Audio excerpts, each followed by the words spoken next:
Ya, sudah tentu. Jadi pada tahun 2015, pendakwa raya Alberto Nisman telah memfailkan kes terhadap Presiden ketika itu, Christiana Christopher Nisman. 4 hari selepas beliau memfailkan kes ini, beliau ditemui mati di dalam bilik mandi di flatnya.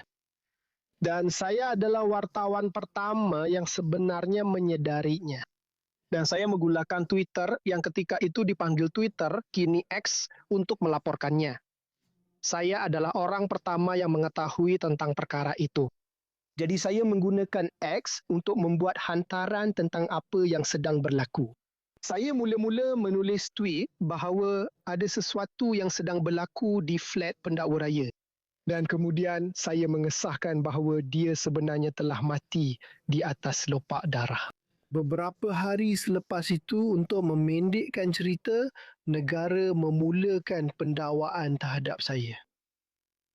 Dan semasa saya bertemu dengan salah satu sumber saya, kami ternampak seorang individu dari Perkhidmatan Risikan Argentina yang jelas bagi saya bahawa negara Argentina sedang memburu saya. Jadi saya memutuskan dengan segala yang saya ada ketika itu, iaitu sebuah beg galas kecil, untuk mengambil barang-barang saya dan meninggalkan negara itu, lalu kembali ke Israel, tempat saya tinggal separuh daripada hidup saya. Tiada keraguan, Anda memang seorang wartawan yang teliti dan kami benar-benar menghargai semua kerja yang Anda lakukan di I24 News English. Tetapi sekarang mari kita bercakap tentang Viviana Fine. Sekarang dia telah didakwa dengan kesalahan menyembunyikan jenayah yang diperberat berhubung pembunuhan ini dan didakwa membenarkan orang ramai mencemarkan tempat kejadian jenayah. Adakah ini mengejutkan anda atau mungkin juga satu bentuk pembenaran?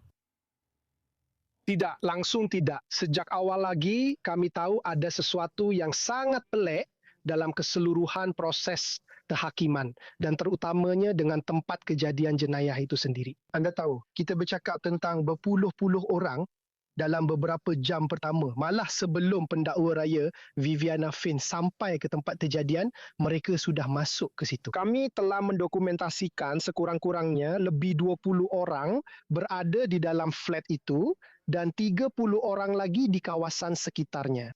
Jadi anda sekurang-kurangnya ada sekitar 50 orang, mungkin lebih ramai lagi yang masih belum kami daftarkan. Mereka hanya berjalan di sekitar tempat itu, mengacaukan tempat kejadian jenayah, memijak darah dan mencemarkan hampir segala-galanya. Dan sudah pasti, ia bukanlah satu kejutan bagi saya. Dan juga bukan untuk kebanyakan masyarakat Argentina. Kebanyakan orang percaya bahawa ia dilakukan dengan sengaja untuk cuba menyukarkan lagi bagi mereka yang menyiasat selepas itu untuk membuktikan bahawa ia telah dianggap normal, pembunuhan beramai-ramai. Sejak awal, kerajaan mempromosikan teori naratif bersama media mereka bahawa pendakwa raya Nisman telah membunuh diri. Jadi tempat kejadian jenayah menjadi kucar-kacir. Dan hingga hari ini, sangat sukar untuk benar-benar mengenal pasti apa sebenarnya yang berlaku di sana. Tetapi menurut pihak berkuasa kehakiman Argentina, ia adalah satu pembunuhan dan ia agak jelas. Argentina kini telah menjadi sebuah tempat yang sangat berbeza dari segi politik berbanding 10 tahun lalu. Kita tahu tentang Presiden Javier Milei yang terkenal sebagai seorang pencinta Yahudi, cuba mengubah hubungan, datang ke Israel dan juga mengetahui bahawa datuknya sendiri berkemungkinan seorang rabai Yahudi. Jadi adakah anda fikir keadilan akan dapat ditegakkan untuk kedua-dua mangsa Amir dan juga untuk Nisman?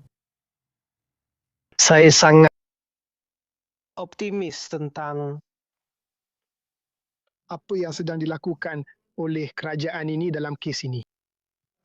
Saya rasa terdapat banyak kemajuan. Saya percaya bahawa penjajaran Argentina dengan Amerika Syarikat dan Israel boleh membawa peluang baharu untuk memajukan kes ini. Dan sebabnya, ia adalah kerana Argentina sebelum ini berpihak sepenuhnya kepada pihak yang bertentangan, iaitu Iran, dengan mereka yang melakukan pengeboman di Buenos Aires. Mereka telah membuat pakatan dengan mereka. Presiden Fernandez de Kirchner, beliau adalah orang yang menghantar memorandum persefahaman dengan Iran. Dan perkara itu benar-benar mengejutkan. Dan Alberto Nisman oleh itu sebenarnya menggunakan perkara ini sebagai bukti untuk membongkar usaha menutup-nutupi yang dilakukan oleh pentadbiran Fernandez de Kirchner demi kepentingan Iran untuk mendapatkan balasan daripada Iran. Oleh itu, saya agak optimis, tetapi saya juga mempunyai pengalaman buruk secara peribadi juga dengan sistem Argentina. Oleh itu, saya berharap yang baharu bukti akan muncul mungkin dalam beberapa bulan akan datang. Tidak semestinya dari pihak Argentina, tetapi oleh agensi asing atau unsur asing yang sehaluan dengan Argentina.